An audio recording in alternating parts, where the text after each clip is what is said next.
Thank you for downloading the latest episode of Positively Trek. We could not do this podcast without the support of our Patreon supporters, including Carl Morris, Joyce Marin, and Jim Stoffel.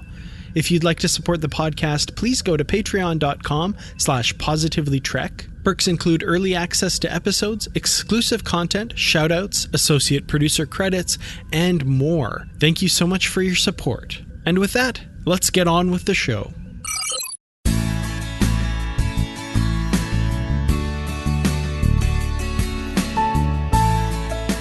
Another day, another dollar, another day without Dan Gunther, which really sucks. So I'm doing this again by myself, but I start thinking about it, I was like, again, I can't do the show just by myself. I have to find somebody else. And I thought about, can I find somebody like Dan, like someone with his same profile, and the word profile just kind of stuck in my head. And then, I'm thinking we're talking Star Trek, and it's like Star Trek and profile, Trek profile, Trek profiles. Yeah, that kind of reminds me of John Krikorian, and so I invited him to join us. John, how are you doing? I'm doing great, Bruce. I see you must have gone down a very long list to get to me, but I'm glad I was able to be here for you. You're the profile. You're not a Dan Gunther profile, but you are a Trek profile. I do the Trek profiles. I am the profiler. That is true. I'm the one. I sit around in the FBI office with the string board on the wall and figure out all your fandom stuff. Ooh. Now I'm a little worried having you here right now. Don't worry, I shan't have the M5 do an analysis on you while we're on the call. Yeah, I was wondering if the M5 would show up, and I'm glad it didn't, because that would actually stress me out, the M5, because I do feel like I'd be being judged on what I like and what I don't like. He's feeling quite sedate right now. He's just come back from vacation, so he's all good. Oh, great. Well, good. So in case any of our listeners aren't familiar with you, tell us a little bit about yourself and about the Trek Profiles podcast. Sure. I have been a lifelong Star Trek fan, began very young watching TOS reruns, and have kept up with it for the most part in original broadcast where I could, and there's never been a time I was not a Star Trek fan in my recollection. And in 2017, after being a podcast listener, actually, since the earliest days of podcasts, I go back to myself as a podcast consumer since 2006. Wow. And yeah. So I was a listener since early days, but I never considered doing one on my own. And after being a guest on some other shows, I hit on this idea that what really interested me in Star Trek fandom wasn't doing news or analysis or sort of current events or doing retrospectives or watch through shows, which I love all those, but a lot of that was being done. And I thought what I could do that might be a little bit different and that would be interesting to me, myself personally, would be to interview fans about why they love the show. And so that's my podcast, Trek Profiles, which is every episode we sit down with a Star Trek fan and we ask them why in the world they love the show so much and what episodes of the show personally speak to them, which is a very different question than, what are your best episodes or what do you think is the best of all Star Trek? Because you get some very different answers when you say, as a person, when you look at Star Trek, what was this thing in this episode that really touched you or changed your life in some way?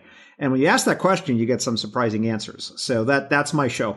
And we've been doing it for over 2 years now, and we do about an episode a month, and it's been great.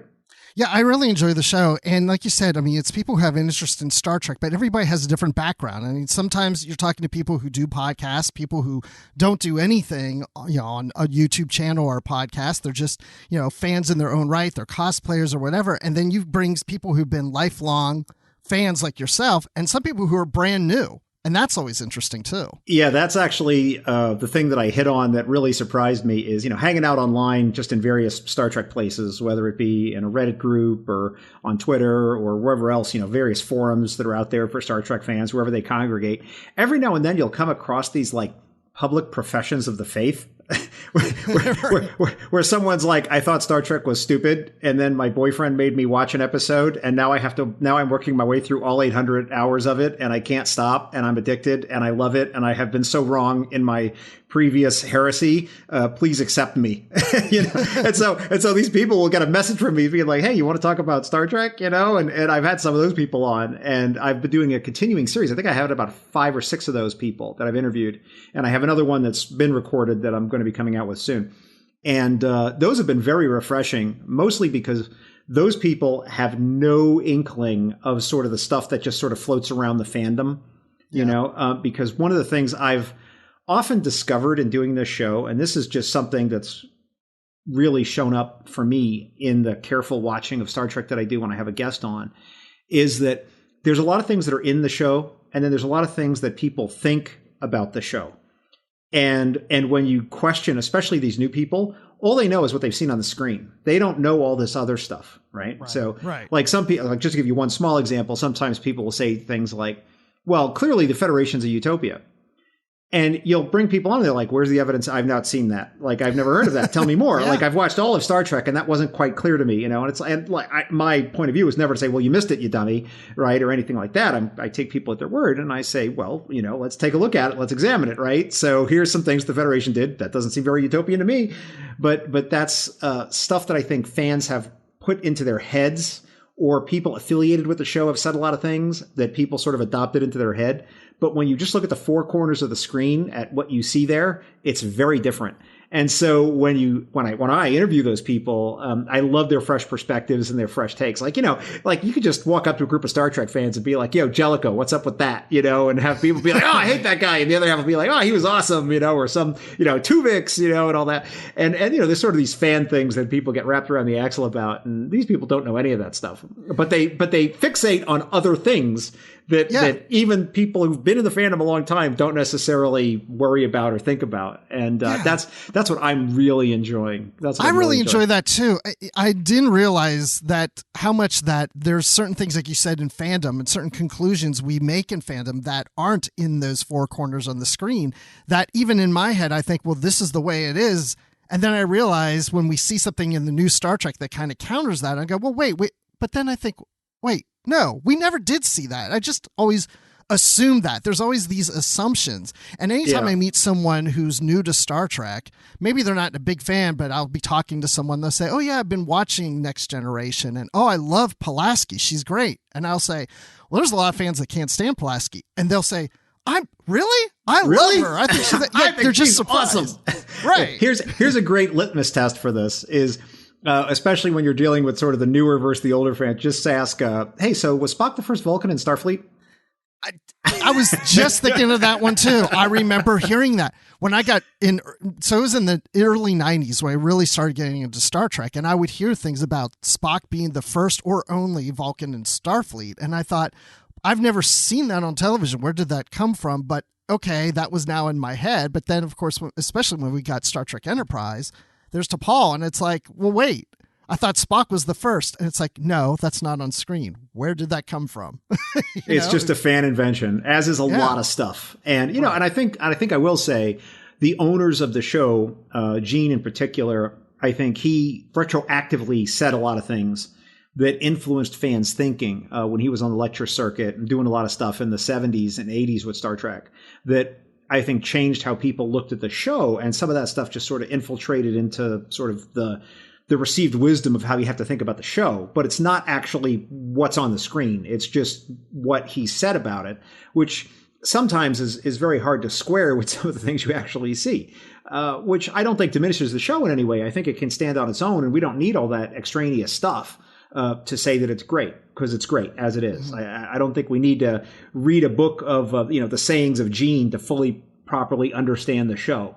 Right. I think we can do it just on its own terms, and I think it stands up. It seems that creators a lot of times backpedal anyway. You know, maybe they change their mind on how they want to see something they had created, and so even when they create something new or they talk about that previous creation, they give a new perspective to it. I mean, I've heard people talk about even just authors of books say like, well, the character was intended to be this, even though that wasn't in the book. And, you know, or even George Lucas's Star Wars has different outtakes of how he went to do something, and those counter other things he said, you know? So you got to be careful with these creative people. Well, I think sometimes too, fans seem to want sort of this auteur idea behind the creators of a lot of shows and a lot of fandoms, right? And I'm not even talking about Star Trek here. I'm just talking about in the world that like whatever you see has to be sort of this fully baked, properly thought out, completely world built, event that is not necessarily so. Especially in television, they're trying to just make this thing on a schedule, right? They've got stuff to do and episodes to push out. If they're trying to exactly match the color from 4 seasons ago on that one episode where they showed that other location,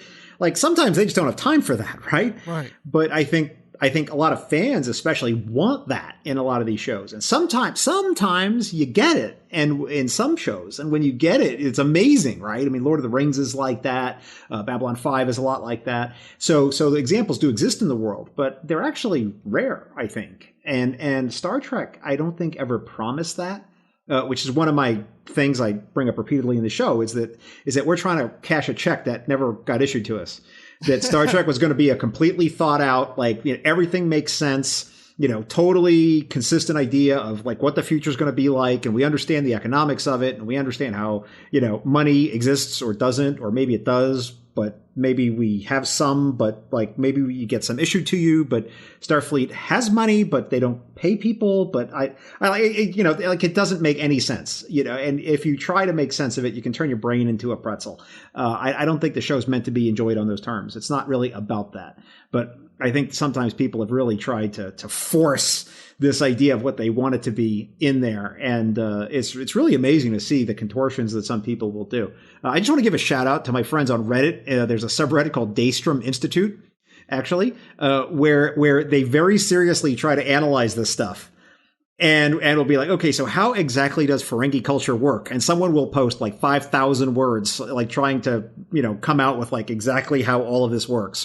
And like, I applaud those guys. I love reading it, but it's basically fanfic because that's all it can be. The creators didn't put that much thought into it as they are doing. Absolutely. Right. If you've thought about this for more than 15 minutes, I guarantee you have thought about it longer than the creators did because they were trying to create a story point.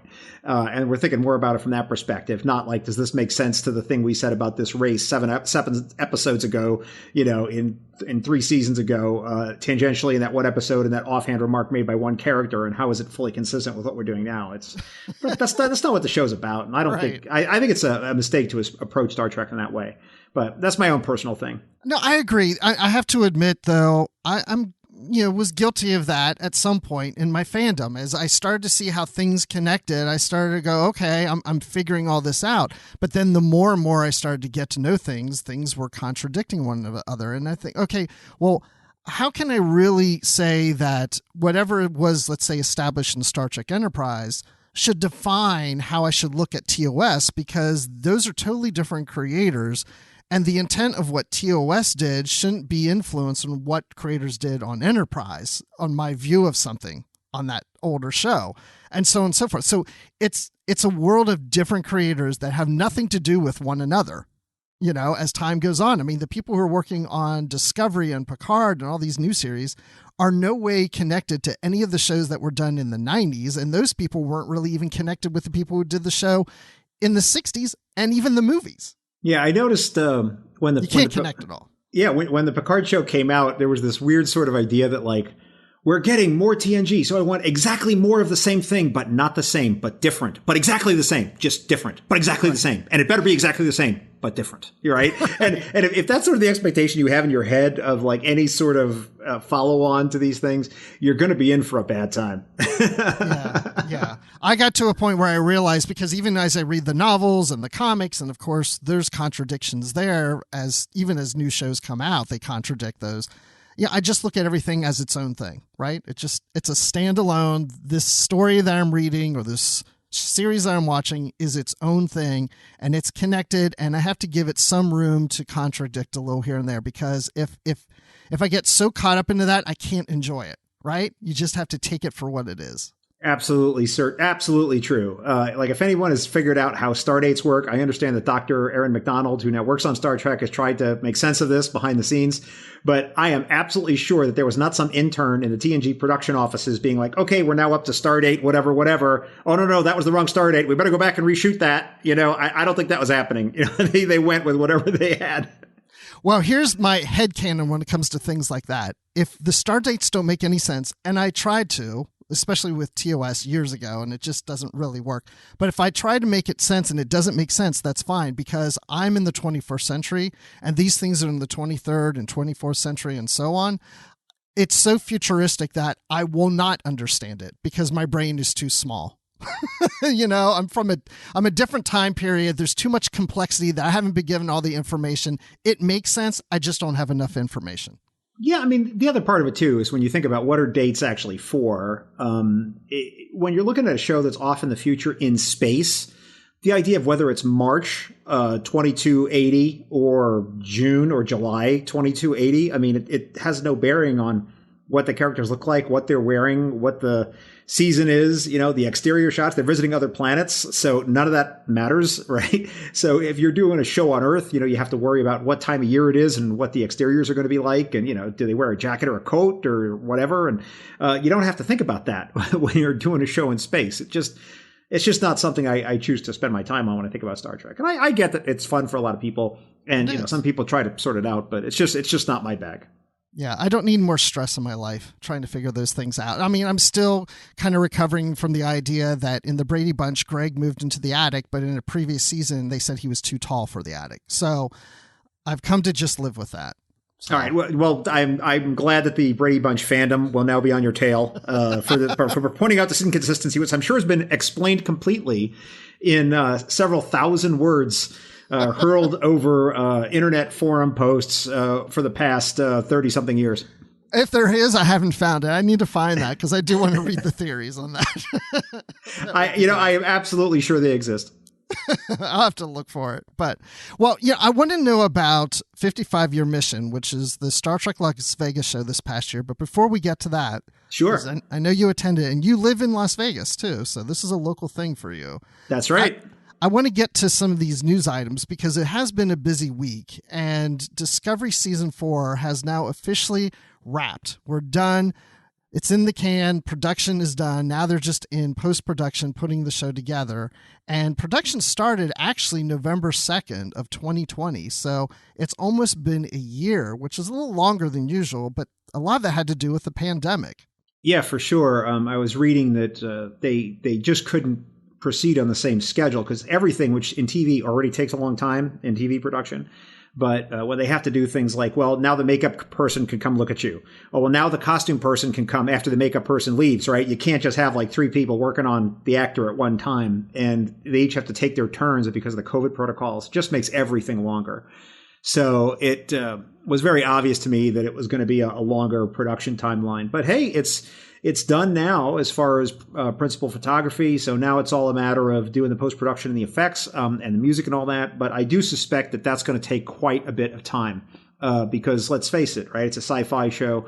Lots of effects involved. Lots of computer-generated stuff has to happen. So I don't know when we're going to see it. I don't know what the timeline is for that, but I'm excited to see where they go. I want to figure out what's going on with this far future Federation and all of that. Oh, yeah, absolutely. I'm going to predict that we're going to see this about this time next year. I think, maybe a little sooner, but, they got a good year to do all the post-production because we still have Prodigy. We still have a Picard season to air, Strange New Worlds.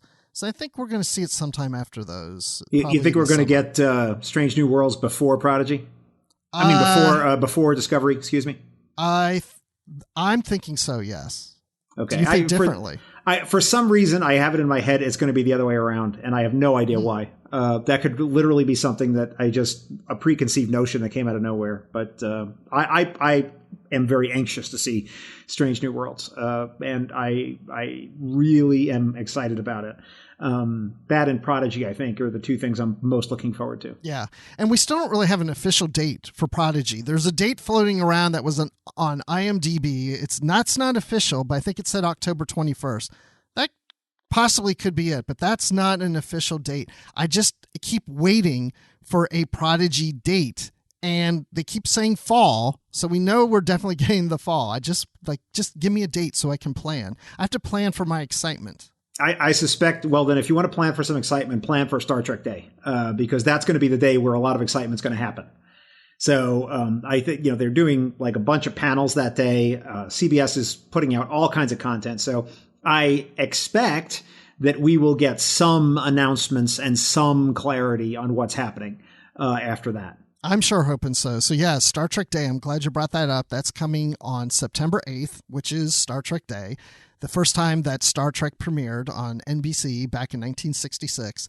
And I have to say that I'm very excited this time because I think September 8th is a Wednesday this year, if I remember correctly. I know it's a weekday because originally when they announced the date, I thought, here we go again. It's a weekday. And every time they do these panels on a weekday, I'm at work. It's during the day and it's hard for me to juggle. I want to watch it live as it's happening with everybody else. But I was so thrilled to find out that this is starting at 8:30 p.m. Eastern, 5:30 Pacific. So that works for me. I can actually watch it live, so I'm thrilled about that. It's going to be glorious, and we'll see what they have in store for us. But I'm sure we'll get some trailers and some announcements and some idea of how the dominoes are going to fall in the next few months for Star Trek for sure. Yeah, I think you're right. So there's a panel for Prodigy, there's one for Discovery, Strange New Worlds, Lower Decks, Picard, and then a Legacy panel in that order. I don't know how long that's going to take, but probably 2 to 3 hours, probably about 3 hours. It's going to be a fun time. So I'm interested. And of course, you know what? We will cover it here on Positively Trek. So absolutely. For all your Trek news and information. There you go. Exactly. And speaking of Prodigy, we even got 2 villains named, which is quite interesting. Yes, we did. And I am very excited because I love John Noble, who will forever be Denethor to me, for you Lord of the Rings fans out there.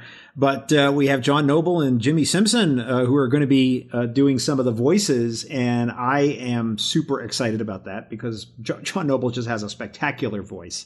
And I'm sure he'll be suitably nasty and evil for us to get behind some the 2 minutes hate for his character on the show. Yeah, he's the Diviner, a ruthless tyrant who controls the asteroid of Tars Lamora. He wants to exploit wayward species. Yeah, and if you just kind of put some easy suppositions together, it looks like that's the motley crew of the ship are these different people from different species. So we're just guessing that they're all probably prisoners of his and escape on the ship somehow, and that's sort of the premise of the thing. I would surmise based on what we know as of right now. He has this. Well, Gwen is the 17-year-old progeny of his, so there's some connection between him and Gwen that he's trying to reach her or something. Right. She would be the prodigy. Yeah. Exactly. Right? So she would be his progeny or prodigy, the prodigy who might also be his progeny.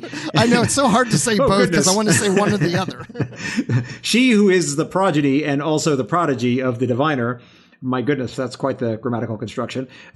Yeah, so it seems to be setting up the show to be her story in some way, based on what we know right now. All that could change the minute we see something, but based on what we have, that's my reasonable guess. Well, and David Mack, Star Trek author of a bunch of novels, who's also a consultant on the show, had mentioned that Gwen is his favorite character. So Gwen's the one to watch, apparently. But then we also have, as you mentioned, Jimmy Simpson, who's doing the voice of this spider robot minion that works for our villain, the Diviner, in this. So I think we've seen in the trailer some kind of little spider-like robots. Yeah, it's a classic trope, the villain sidekick, right? Sort of the salacious crumb to the Jabba the Hutt, sort of, except in this case, we'll probably do more than just eat the stuff that falls out of his mouth, but probably make comments and, go forth on missions. So of various kinds, I would imagine. So we'll see. You know who else we'll see? John Lancie on Picard. So here's the thing. This man worries me because if I were a studio, he keeps doing these cameo videos for fans and keeps revealing things. And I've mentioned here on the show, I don't think he can really keep a secret. And so, I don't think this is really too much spoilers, but he mentions to a fan that, his favorite episode is All Good Things.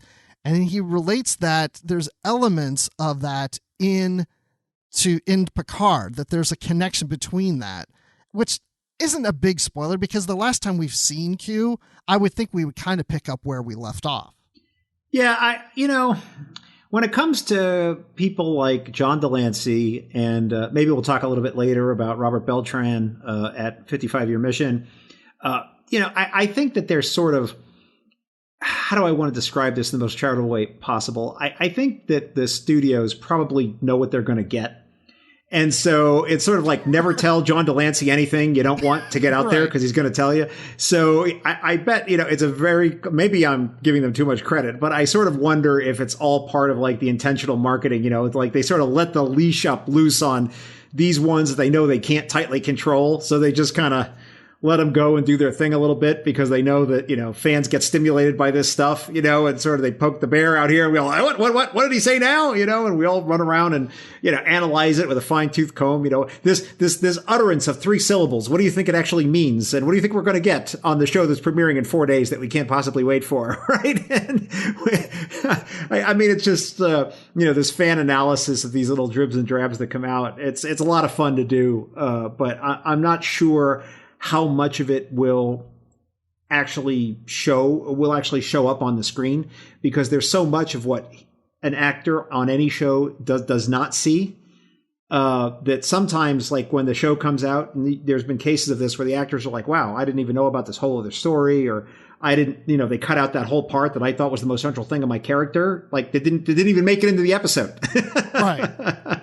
And so you always have to just be a little careful in giving a little too much weight to things that the actors tell you, because oftentimes they're not privy to anything that didn't happen when they weren't on the set. They don't necessarily know about what happened in editing, and nor do they know sort of what the makers of the show were going for when they wrote the script, because they may not have actually talked to some of those people. And so what we end up with might be something very different. So it's interesting to look at. It's a lot of fun to play with. And I love Q, and I can't wait to see what it looks like and what the show is actually going to be. I know that I am absolutely sure, because this is something he can speak authoritatively about, which is, I believe he said he's going to annoy the bleep out of Picard, which is, that's Q, right? That's right there. Pretty much Q, yeah, there it is. So I know that that's going to happen, and I'm eagerly anticipating that for sure. Well, he's also saying that Q's going to be a little different too. And I just wonder if, because he says, it's a different story told by different writers. And so it's going to be a very different show Q-wise. So, but John Delancey's older, so maybe he's even going to approach the character a little differently. Are these changes to him, do we think has to do with what Q has maybe been through all these years, or are they just updating the Q character? What do you think? So I'm going to take a circuitous answer to this, and I wish I could give the correct citation for this. But there's this theory, and I know that big Star Trek fan Dr. Aaron would know exactly what this was, but there's this theory of like, why haven't aliens contacted us on Earth? Right. Mm-hmm. And there's lots of different theories, but one theory is like, if you're an ant, right, you could say, why aren't the humans attempting to contact us? Right? The humans that live on this planet, why aren't they attempting to contact? Like, what could we possibly want to talk to an ant about? Right. Except maybe don't come in my house and, mess with my stuff. There's a little bit of that, I think, that enters into this conversation for the Q, because if you take everything we know about the Q to be at face value, that they've been around since forever and a day, they can be anywhere, go anywhere, do anything. What in the world would they have an interest in anything to do with humans? Right? Why would they care? Yeah. And so I think one of the fundamental points of the whole Q relationship in all of Star Trek, not just with Picard, is that there's something in humanity that touched him, not that he would admit this, and that for some reason that probably he can't explain for himself, there's something he saw in Picard, or humanity in general, if you want to read it that way, that's changing his view of how things are in the universe, which if you look in the context of what the Q are, that's a mighty big thing to have happened. Mm-hmm. So if you take that on its own terms and think, if he's gone off to cogitate on this for a few decades or so, for a Q, that's, a 5-minute coffee break. I think it's fair to say that he would have some sort of change in perspective based on those interactions with humanity. That seems right to me, because that was sort of the undercurrent in everything that had gone on with Q throughout Star Trek, right? I mean, what would this super immortal being have any interest in us for, right? Why would any of this make any sense for him? And that, I think, would be the result of that, I would hope. But we'll see what they do in the show. That's just speculation at this point. Well, because Q had told Picard in TNG that Picard was on trial and humanity was on trial, but maybe Q is on trial. And this is the results of that. And also we know from the season and from the trailer that there's some timey-wimey stuff going on. So maybe there's something that time has affected Q and he's trying to correct, and Jean-Luc did something to mess things up for Q or whatever, because we are also seeing a Q that looks older when he doesn't have to be older unless he's trying to mirror Picard at that age. And maybe there's something that just, there's a parallel between these two characters that just links them together in their lives, that just their paths are always going in the same direction. Well, if there's one thing I'll say about the next season of Picard is that I believe Terry Matalas is running the show over there. Okay. And if there's anybody who could do time travel, it's him, because he did the amazing 12 Monkeys reboot that was on Sci-Fi Channel, which was glorious and had so much timey-wimey stuff. I mean, it was all about that. You know, people going back and forth and back and forth. And I mean, you could barely keep it all straight, but it was an amazingly excellent show that did make sense and had sort of a point of view on how time travel works. And it worked relatively well consistently with that. So if he's going to do time travel weirdness in Picard, I trust the guy because he knocked it out of the park before. Wow. Okay, so I haven't seen this. What's the name of the show again? 12 Monkeys. 12 Monkeys. Okay, so I need to check that out. That might be good homework. Yeah, there was a movie with Bruce Willis. So that's completely separate in a big way from the TV show. You don't need to have watched the movie, although I'd recommend it. But it is not really like a prequel. It's sort of a separate thing, like in the same sort of vein. Okay. And it's really great, you know, and the whole idea is that there's these people, that there's an apocalypse that happens on Earth, and then these scientists have these time travel machines, and some of them are trying to go back and stop the apocalypse, and some of them are trying to make the apocalypse even worse because they want to freeze time to be with the people that they love. And so they want to sort of have all moments collapse into one. Which, if you really think about it, is a beautiful idea, right? That like you could be with the people you love for forever in a non-changing sort of thing, right? It's sort of a crazy vision, but you know, they're not like insane, like mustache twirling nuts. You know, they actually have something they're going for. And it's really all about these people who are traveling back to try to fix this stuff and the different sides and who's doing what. And it's really, really good. So go check that out. So it's not like connected to Lancelot Link, that chimp show from like the 70s. Do you know what I'm talking about? Where the monkeys all talked and everything? I have no idea what you're talking about, man. Oh, well, forget that. I don't know why I'm going back to like old TV shows for some reason in my head today. It's just stuck there. I think because I'm going to be talking to John Jackson Miller later, and he's all into old classic TV shows. So I like to riff with him about that. So, cool. But I'll tell you what I'm really excited about. And that is that they're relaunching Star Trek magazine, but it's going to be called Star Trek Explorer. And I'm not that excited about magazines so much. I mean, sometimes I would get them, sometimes I wouldn't. But this is coming out November 2nd, and it's going to have original fiction. That's the thing that sells me on it. And here's the other thing I'm really excited about, because there was original fiction in the past Star Trek magazines that had a lot of stories that took place in Star Trek Online about the Enterprise F, and I didn't have all those issues. And just recently, I'm just talking like a month ago maybe, I was pricing to see how much it would cost for me to buy all those past issues because I wanted to read all those stories. They're republishing those next year in April in a book. So I'm thrilled about that. So I'm thrilled about new fiction in Star Trek Explorer coming out in November. And I'm excited about this book that's going to have the past original fiction from the magazines. Can you tell I'm excited?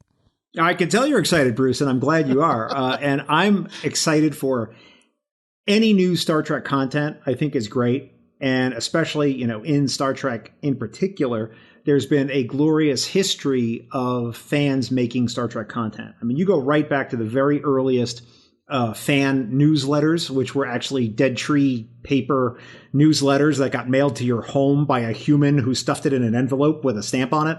Wow, I don't even remember those days. I mean, it's like amazing, right? They had to carve it on a stone tablet and deliver it by carrier pigeon, I believe. Oh, it's heavy. Yeah, yeah. But, there was fan fiction in those very earliest episodes, very earliest issues of those various newsletters. And, there'd be like an analysis of something, some people drawing some pictures and a story, and maybe any news or, convention appearances or, what we would now call meetups. And that would be the newsletter, right? So I'm excited to see that continuing. The economics of actually trying to start a Dead Tree Paper magazine, I don't know about that. But is that what it's going to be? An actual magazine that's going to be mailed to people? That's amazing. I wish him every success with it. Got to say, I'm a little skeptical that there's a market for that. It seems like everything's online, but I hope they can make a go of it. I'm not sure. I have to look a little deeper here, but I think they'll probably have a digital version available too. I know a lot of magazines give you the option to have both sometimes, or one or the other. I don't know. I just like the idea of when I go into like a Barnes and Noble and I see the magazine stand and I see a Star Trek magazine there, that just makes me happy. I absolutely agree with you there, right? Seeing more Star Trek out in the world is a good thing. And if people want to write stories and make magazines about it, I think it's fantastic. And I'll check it out. Yeah, we'll check it out when it comes out. There'll be different articles and inside things that you probably can't find online. So it will be something worth checking out. But here's the thing that's probably got a lot of people upset right now. This is the last news item that I want to talk about before we go to STLV. And that is Star Trek leaving Netflix. Yes, ladies and gentlemen, since 2011, Star Trek has been on Netflix in the United States. Well, the original series, Voyager and Enterprise, apparently are leaving at the end of the month, according to a release of what shows will be on and what shows are going off onto Netflix. So it would just be TNG and DS9 would be on Netflix. So John, how do you watch Star Trek? Are you watching on Netflix? Are you watching your Blu-rays? Are you watching on Paramount Plus? That's a great question. Obviously, all the new stuff I'm watching on Paramount Plus as it comes out. But anything older than the very most current stuff, I'm watching off of DVDs or Blu-rays. Okay. So yeah, I have no interest in having that stuff streamed to me. I have it all locally because I want all the extras and I want all the other stuff that goes along with it. So I have DVDs and Blu-rays of everything at this point, and that's how I want to watch it. Exactly. I mean, so I have there's two minds for me on that because it's like you own it, right? No one can take it away from you. You will always own those episodes, and they're typically going to look even better on your screen than a streaming service for the most part and sound better. But then at the same time, I like the convenience of the streaming. So it's like if I'm on, I'm on my iPhone and I'm just sitting there, I'm eating, my crunch berries at breakfast and I just want to play an episode, I can just play it on my phone right then and there. But because I have Paramount Plus for the new stuff, I can watch all that stuff there. So I don't need it on Netflix. Well, Bruce, I've heard there's a solution for that called Plex, which works for a lot of people. Yes, I'm very familiar with Plex. They're a client of mine. So yes, I am familiar with Plex, but I don't use Plex for that. But yes, you're right. You can do that. You can put your content on Plex. You're right. And so you have the best of both worlds. Exactly. And you have the best of both worlds.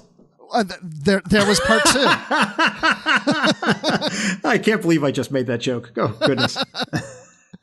Well, here's the thing, too. Also, I think it's always good to have this content on other platforms so people discover it, because not everybody has discovered Star Trek. It's what helps bring people to the Paramount Plus platform. If they get into Star Trek somewhere else, they might want to go to Paramount Plus to check out the new stuff. So in some ways, I have two things I want to say to that. One is I think some Star Trek should be somewhere else outside Paramount Plus so people discover Star Trek. Number two, I've seen many times where Netflix says something is leaving at the end of the month and it remains there. Probably because right now maybe the deal's not done or they haven't reached an agreement, but they will by the end of the month. So for all we know, this stuff doesn't leave Netflix. Well, I think that's actually the right thing to be worried about, Bruce, because I've had more people on my show who were in that group we talked about earlier. I never watched Star Trek until my friend made me watch an episode. Now I'm a fan, right? Right. And those people have been consuming Star Trek through that. If you put up a paywall, no matter how little it is, that's going to be an issue for some people. And being able to just look at something they already have to get the episodes has been enormous. I mean, I'm reminded of this one guest I had on, this young lady from Malaysia named Salwa. She had just had a baby, and she was getting up at all hours of the night to nurse the baby and had nothing to do while sitting there for an hour. Right. And so she would just have her tablet, and that was all she had when it was the middle of the night. And she kept watching stuff on Netflix, and Netflix kept saying, hey, you should probably watch Star Trek. And she was like, oh, I don't know about this. It's some old show, and she's like, oh, I'll just put on one episode. Meanwhile, like 4 hours later, she's still sitting in the chair. Right. and she discovered Star Trek that way. And I think that's a very modern story for a lot of people who are coming into the fandom now. And if all Star Trek is going to be locked up with the exception of Prodigy, which is not even going to be on a channel that's for like the mass market, it's a channel that's going to be targeted at kids, Nickelodeon. I don't know about the discoverability of the show. I just don't. And I don't see how I don't see how there's going to be an easy on-ramp to getting into Star Trek if you have to pony up for all access, even though it's not that much. I still think that's a roadblock that's going to throw some people off, because I've interviewed people otherwise. Now, again, these are anecdotes, but time will tell. I believe that these shows will continue on other platforms. I mean, they're still going to be on Hulu and Amazon for now. I don't think that Paramount is going to put them all behind the Paramount Plus paywall. I think even if that were to happen, I think they'll still bring them out occasionally and be streamed somewhere else or on broadcast or whatever it is. But the new stuff will remain with Paramount Plus. But yeah, you got to have people discovering the series to get interest in it, right? So to your point, like a lot of the people you've had on your show, and I'm going to assume that you've probably met people like this at STLV. So let's go ahead and talk about that. Because how many years have you been going to STLV, which is now called 55-Year Mission? Let's see. There wasn't one last year. 2019, I skipped because I had a death in the family, like right before the convention started, so I wasn't able to go to that one. But for the years 2018 and earlier, I would say I've probably been 7 or 8 times. Okay. So quite a background in the Star Trek convention world out here in Vegas. But I'll make you an expert. Yeah. And I'd been going to conventions since I was 10 years old. Oh, okay. Yeah. And you're what, 18 now? No, I'm nearly 50, which is amazing because I was 12 years old about 5 minutes ago. So how was this show? I mean, okay, so you were there in 2018, so it's been a few years. So yeah. You were probably just itching to get back in there. So how was it? Did it feel like it had the same energy as before, or was it different? Because the attendance, I would assume, wasn't as big as previous years. The attendance was more people than I expected and less than what it normally was. Both at the same time, right? So was it fully sold out, as it had been in some years past? No. You could tell that there were a lot less people there than would normally have been there. But I will say that there was a lot more people there than I thought there were going to be. So for myself, when I was planning to go, I made some very deliberate decisions. Normally, I actually stay at the hotel, even though I live here, because it's like late nights every night, or, multiple parties every night, and then who wants to leave and have to come back? You just stay there, right? Yeah, it just made it more of the experience, right? And not only that, but because of the long days, I would just typically go back to my room and crash from like 4 to like 5:30 every afternoon, right? Recharge to be recharged for whatever frivolity was happening at night. And so if I was going during the day, a lot of that it didn't happen if I was just day commuting. So I made the decision to commute for this one. I didn't plan any elaborate cosplays, which these last few years, I'd always been doing something a little bit crazy, not just like a uniform, but I mean something really, really interesting. I would do on Saturday, which is the big cosplay day. I didn't do any of that this year. It was just, Star Trek t-shirts and comfortable shoes, because I didn't know what it was going to be. I didn't really want to put in a lot of effort if I didn't think there'd be a lot of people. So I was actually surprised at how many more people came than I thought would have, which was great to see. There was a lot of concern about COVID, mask wearing, and they had a lot of stuff that was floating around online that Creation had put out, the people behind the show, about, their COVID protocols and all that. So people were wearing masks. People were you had to be careful when you would approach people. Can you shake their hand, or do you fist bump, or do you hug them? And sometimes, you'd put your hand out for a fist bump and they'd want to come in for the hug. And, I love a lot of my Star Trek friends, and I want to give them a hug. And so that was great when we could do that. But you just didn't know what some of the rules were. But overall, I would just say that, the COVID stuff wasn't a big deal. It really wasn't. People were doing what they were supposed to do. For what I saw, for the most part, and people were wearing masks. And, by the way, big shout out to all the cosplayers who incorporated those masks into their costumes. A+ work, really well done. There you go. Yeah. I've seen some of those pictures. It's incredible. Yeah. Yeah. I mean, it was just great work. And so that's, as far as the attendance, was really surprising how many people there were. But people were mostly following along.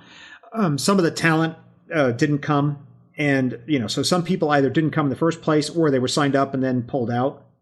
So I don't know. I don't have a basis to know how much of that was due to COVID or not. But so we did miss a few people. We had a couple of people who were participating remotely. There wasn't too much of that, but there was some from time to time. But overall, it was great. And the one thing that I am now more convinced of than ever, and this is my own personal thing, this may not be everyone's experience, but the way that they have 55-year missions set up is there's three main theaters. There's the main theater, which is the one where all 6,000 attendees can go in and sit down and get a guaranteed seat. Then there's the DeForest Kelley Theater, which is much, much smaller, but they have that's sort of the secondary stage. And then they have the Roddenberry stage, which is sort of the third size stage. And that's much more intimate, sort of cabaret style shows. And sometimes it is actually cabaret, like Chase Masterson actually does a cabaret act at night in there. And that's where the bar is. The longer I've been going to STLV, the less interested I am in whatever's going on in the main theater. I've seen all the actors. I've heard all their stories. Now, if there's a new show and they're coming out to talk about something, I mean, I'll go see that stuff. Yeah. And I'll go to see that stuff, even if it's just the same old thing, if nothing else is going on. But the most interesting stuff is always happening on those second and third theaters for me. And I can see that. Yeah, that's just where you see the stuff you haven't seen before, or something that's just totally new or weird or just, off the beaten path. Yeah, I get that, because it's you can only see George Takei so many times talking about a lot of the same stories. I'm just picking on him, but there's so many actors Any of them, that I've seen for years on stage or on other shows on YouTube or something, that it's you're hearing a lot of repetitive stories of the years of them doing stuff. So yeah, there's all these little side things going on at the show that are different and interesting. Well, the way I describe it is this, and this is, I know that this sounds negative, and it's not. It's really not. It's just that the actors that we see on screen have a very limited perspective of the show, right? They know their lines. They know what it's like on the set, and they have some access to the other people on the show. But oftentimes, you see fans asking them these questions about, what does this all mean? It's they have no idea, right? But yet on the secondary stage, there's some creative who was actually involved in making the whole thing that has that you pull the camera way back, and they have that 5,000 foot perspective. And, there's 100 people in there watching them, and there's, 1,000 people in the main theater watching the actor who was on TV, who was actually on the screen. And like I said, it's not a criticism of the actors. We love them. They're great, but they don't have that perspective.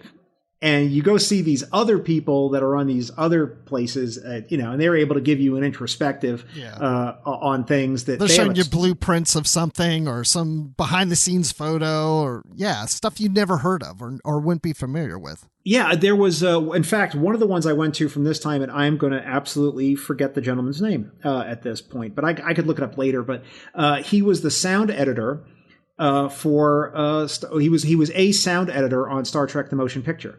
Oh, wow. And in fact, this is the funny story he told, is that if you go back, and you can probably find it on YouTube, you can find the trailer for Star Trek: The Motion Picture.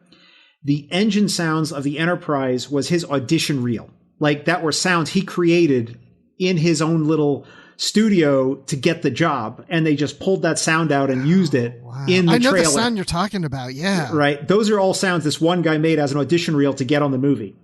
And he'd done many other films that you would know besides Star Trek, but he was talking about he would show a little clip from motion picture or from Star Trek 4, and he would talk about how he made the sounds and what was going on and like all the different parts of it. And it was probably one of the most interesting panels I'd seen in a while. Like he gave all kinds of great details. Like here's just one little taste. He said that Star Trek 4 was one of the most interesting films he'd ever worked on in sound design because it was the only time, I might be overstating that, but maybe it was the first time, or it could be the only time. I don't remember now. He said where he had to have the sound design done before principal photography. Normally sound design is done after, right? Yeah. But it's that Leonard Nimoy, who was directing the film, wanted the whale sounds to be played in real time on the set. Oh, okay. For the actors to respond to. He wanted it to be real. And so they had to have all the sound work done, and locked in. This is what the whales are going to sound like in the movie, right? They did not want to go back and redo any of that because they wanted that actual sound to be played and showed the actors responding to it. And they wanted all that done in camera. So like little bits like that are like really insightful and interesting bits. And so that I really enjoyed. There was a guy who is undoubtedly what you might find at an SCA meeting. If people know what SCA is, the Society for Creative Anachronism. These like, if you go to a college campus and you see a bunch of guys like dueling with medieval swords wearing armor, that's probably your local SCA chapter. Have you been involved in those? I know, but I know who they are, and they're all friends of mine. So I'm SCA adjacent. He was giving a lecture on the anthropology of Klingon weapons. Oh, that's cool.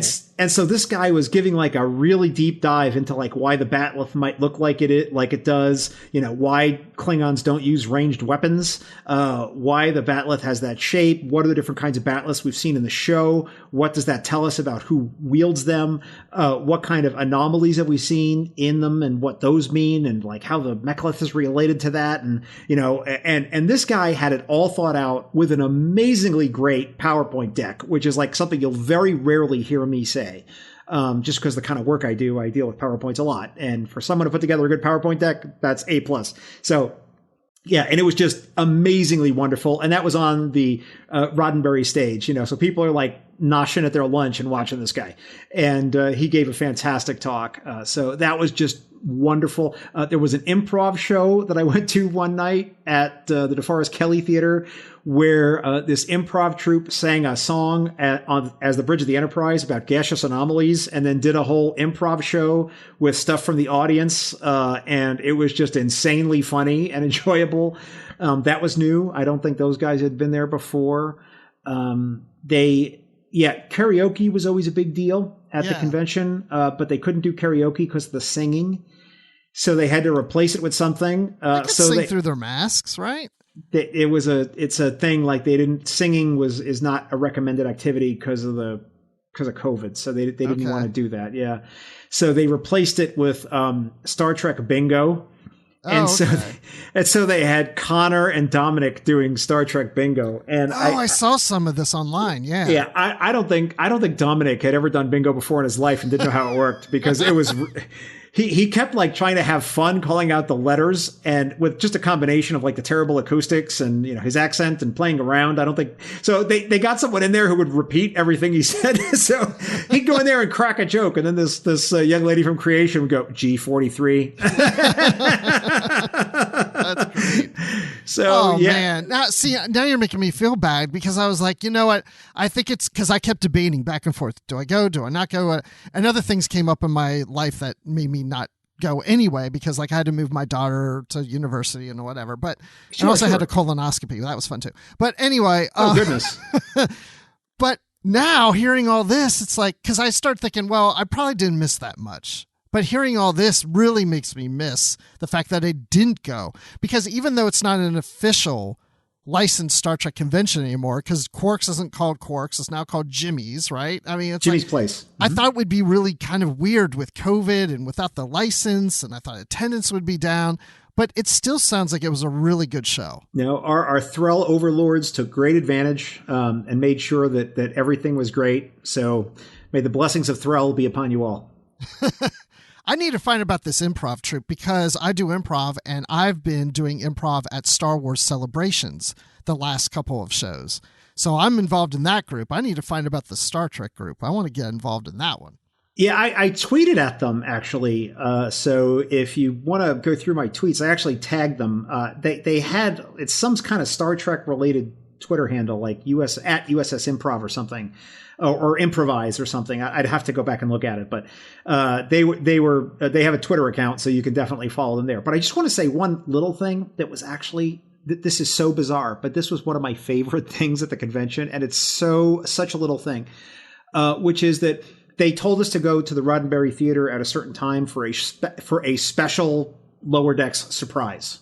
Okay. That's all it was. Like, we didn't know anything more than that. So you had to be thinking, oh, we're going to see like a scene that we haven't seen, or a trailer, or some announcement. Right. Something, right? Or so we didn't know. We just didn't know what to expect, right? So we went there, we all sat down, and I was sitting with a friend of mine from Trek Corps, and we're just like, what's going to happen? I don't know. And, it's a bunch of other people, right? Things were running late. They didn't start on time, but they screened the first episode for us. Oh, they did? Yeah. That's surprising to me. Which is very surprising. But I have always said this whenever the topic of conventions comes up, which is one of my favorite memories of the early convention days was early conventions used to always have a screening room. Yes. Where they were just showing episodes 24/7, and you never knew what you were going to get. You didn't know, you could get a TNG season 1 episode followed by TOS season 2 followed by animated series, right? I mean, there was no rhyme or reason to it, but it was just episodes back to back to back to back. No host, no introductions, no nothing, right? Just bring your popcorn, sit down, watch Star Trek. Right. And I just loved that experience of just sitting in a room full of Trek nerds and watching a Star Trek episode. Yeah. And so there was that. And there was also a room party where I watched some Star Trek too. So that was just some of my favorite bits of the convention, was just sitting in rooms with other Star Trek people enjoying the show. It's such a small thing, but it's a thing that I loved so much. And I just wanted to say how much I love that, and I'm glad you appreciate all those people who were there. I'm glad you brought that up, because that to me really is what a convention is about, is just hooking up with other Star Trek fans and making new friends and sharing those experiences. And like you said, just like going to somebody's room or going to a screening area and watching with other fans and hearing their reactions and sharing those experiences. I think somebody who's new going to a convention thinks, oh, it's going to be great to see the celebrity on stage and maybe go into the vendor's room and buy some stuff or whatever. And those are great too.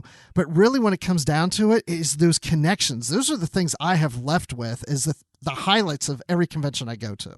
Yeah, and that's, I'd say, was the biggest downside. I mean, talking about all the things that I loved, right, which I went through, the thing that I missed was all my Trek friends that were normally there and weren't there, right? And there's so many, I don't want to start listing people. But if you're out there and you know me, you're one of them, right? and just being able to hang out with those people and have a cocktail at Masquerade and talk about what they thought about the latest season, or even just what's going on in their lives, completely outside of Star Trek. That's the part that I missed.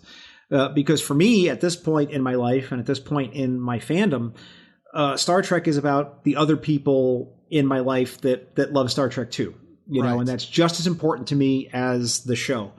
And it was great for me to see the people that came, but I really felt it in my heart that the people that I wanted to see weren't there.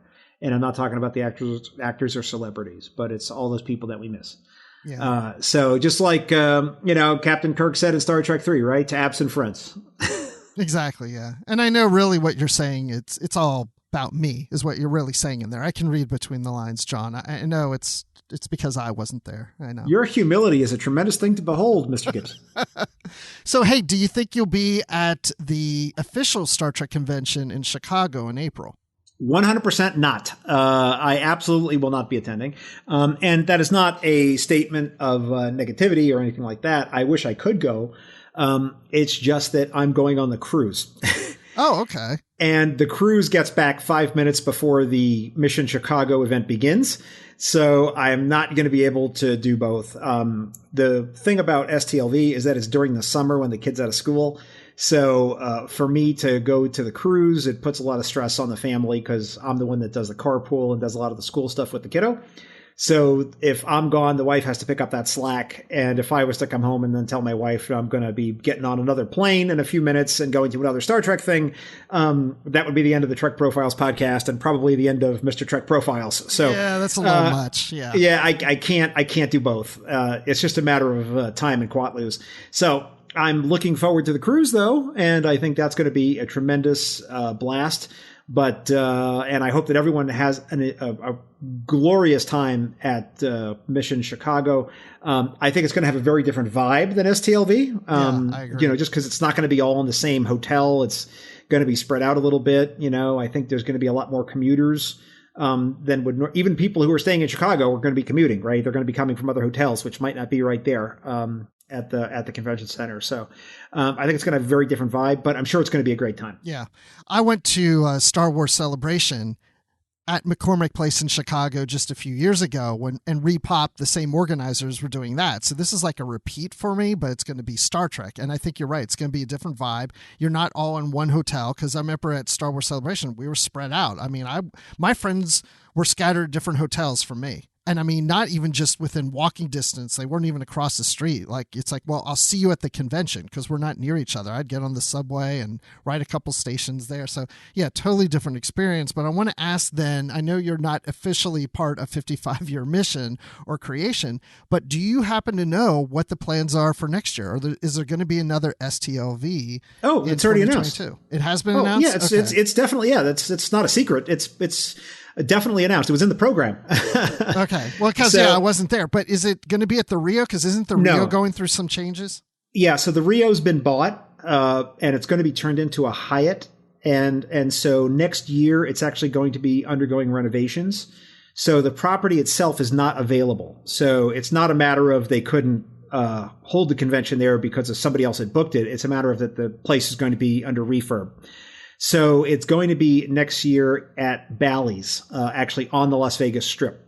Mm-hmm. So that's going to be interesting because Bally's is an older property on the Strip. Wasn't it going to be there last year before it got canceled because of COVID? No. Was it? No, it was going to be at the Caesars Convention Center, which is behind the Link, which is further north. Yeah, that's on the other side of Flamingo. So it would have been a little bit further north. Yeah. And it was but that's a brand new convention center. So it would have been really interesting to have been like one of the first shows actually in that convention center, but COVID was still running high, so they canceled that. But no, so it's going to be in Bally's at the Bally's Convention Center. The other thing too, and I can actually look up the dates here, is that not only is it going to be next year, it's going to be in August next year, but it's going to be much later than it normally is. So I want to say it's going to be that last weekend in August. So like the 25th, 26th, 27th, 28th, which is unusual. So for me, that's going to be a problem because we start school here in the middle of August. So my kid will be in school for that. So that'll be something I'll have to try to manage and navigate. So I don't know if I'll be staying in the hotel, but I will definitely be there. Yeah, I know our friend Amy Nelson was complaining this year that, she's like, oh no, if they push it later, because she's a teacher, it's harder for her to go. And obviously I won't be able to bring my family, even though they probably wouldn't go anyway, but maybe I'll be there next year.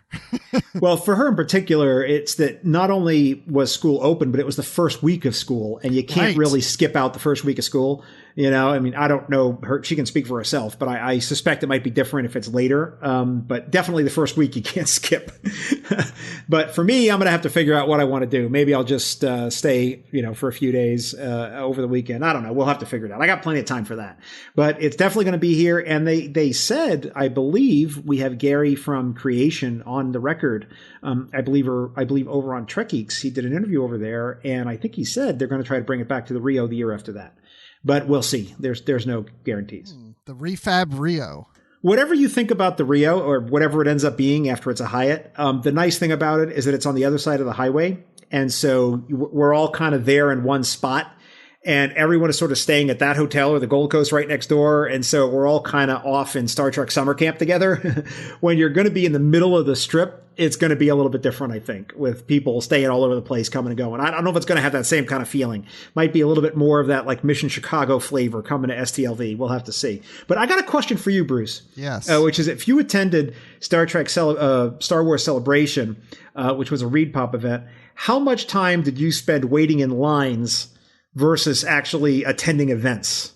Oh, that's a good question. Yeah. Well, that is a really good question, because that's the thing I liked about STLV, because I could always get into any session I wanted to. There was no problem with that. But right, that's the big difference. Yeah, that's a big difference. But with Star Wars Celebration, you're right. There was getting in line like an hour or so before whatever it is that you wanted to go to. Sometimes you can't get in because they cut the line, or this last one they did in Chicago, if I'm trying to remember correctly, there were certain events that it was almost like a lottery system. You knew ahead of time which ones you got into and which ones you didn't. And so there were certain ones I wanted to go to that I knew before I got there that I did not have a pass to get in because I didn't win that lottery to get in. But I found little tricks to get in. So I was able to get into most I wanted to. I know how to play it. But also I was also press, so I had a press pass, so that helps sometimes too. But yeah, it's not as easy. I mean, the thing I loved about STLV, it's like, oh, I want to go to this, I can go. There's nothing that prevents me from going into this session and sitting down. There's nothing that prevents me to go into the vendors room. Like everywhere I want to go, I can go. But I'm not expecting this to be like Star Wars Celebration, because Star Wars, unfortunately, has a bigger fan base. I don't know if the Star Trek one will be as intense as that. I'm hoping that we can all get into certain things without standing in lines or doing lotteries. The one little piece of advice I was giving, and I feel free to tell me that this might be wrong, it might be based on what you're saying, but for people that were going to Mission Chicago for the very first time, which of course it'll be everyone's first time, I would imagine. There's no reason to even say that. You're not making much sense, John.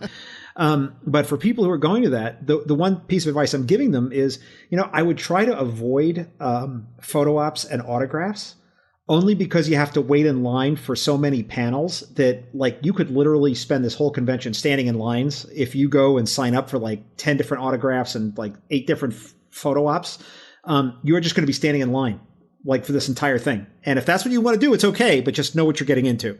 So I don't know if that's consistent with what your expectations are, but that's sort of where my head's at for it.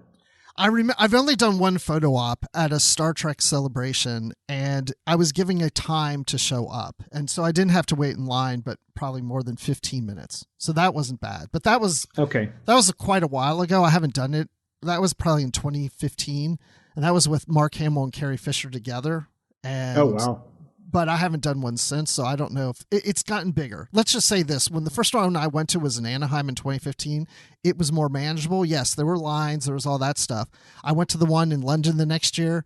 It was really good. By the time it got to Orlando, so yeah, I went to Anaheim and then London. And then when the time it got to Orlando was after the new movies had come out, and they just couldn't handle the crowds. It was the worst convention I went to. Only because there was just too many people and they couldn't accommodate. I had friends that camped out overnight just to get into a session the next day and still didn't get in.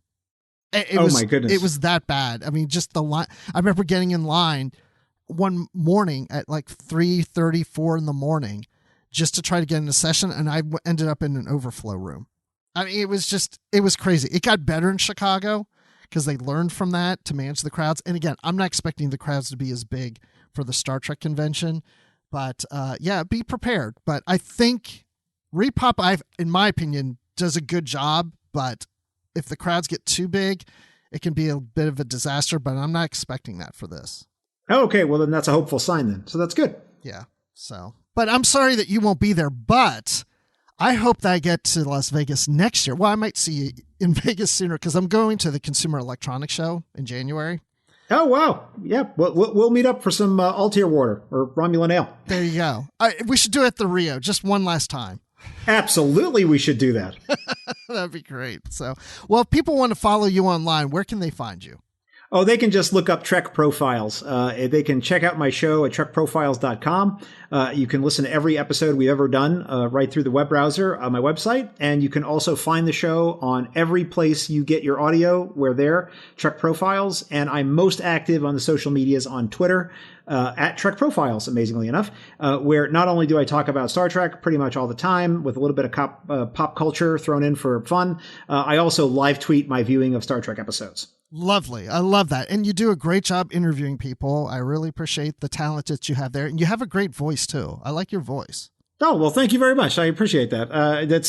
It's something nice that I can do on audio that if we were on a video platform, I'm afraid the magic white smoke would emanate from everyone's devices, and that would be the end of everything. So I'm glad that we can deliver this service via an audio medium. I hate my voice, but whatever. So I can be found on Twitter at Admiral_Rex. That's Admiral with the underline Rex. And I'm occasionally on Literary Treks reviewing some books, of which, of course, we review books on this show, too. And I'm doing the Star Wars Report. This is the last season, the last year of Star Wars Report after 11 years, something like that. Closing shop in May. And that's about it. So thank you, John, once again for joining us. And thanks to our patrons for all your support. And thanks to you, the listeners, for listening. And I hope we could brighten your day today. I think we had a wonderful conversation. And you know the message at the end of every episode is to stay positive.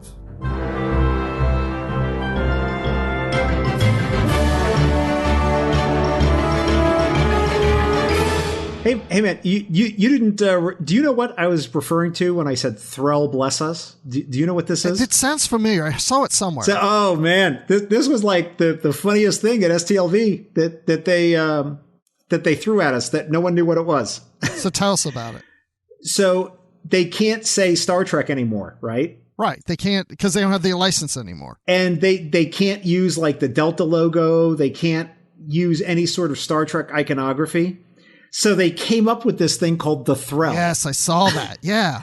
And they have a logo for it, and they had images of the Threll. Like, they look like these kind of beings. And so, like, you know how they used to have, like, the Borg regeneration alcoves, and you could take your picture in them? Yep, I remember those. At STLV in the hallway? Yep. So, like, the sign next to it says, Threll Telecommunications Conduit.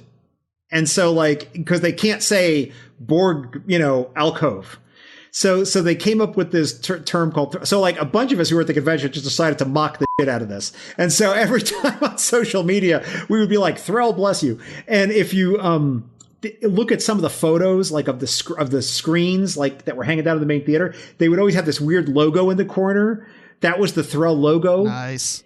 And they just had like you know how like in the theater they would have like these lights on the wall with like the Delta or like 55-year mission, and like they would have the Threll logo everywhere. Yeah, it looks totally different. And they even had like posters up in the lobby, like the Threll are here, and it's like, what the is this? Yeah, because I saw banners with different uniforms that don't look quite Starfleet, different looking ships that aren't Star Trek. It's just a random thing they made up. So yeah, it's I decided that I'm going to adopt it and use it regularly, mostly because I thought it was hilariously stupid and wanted to amuse myself.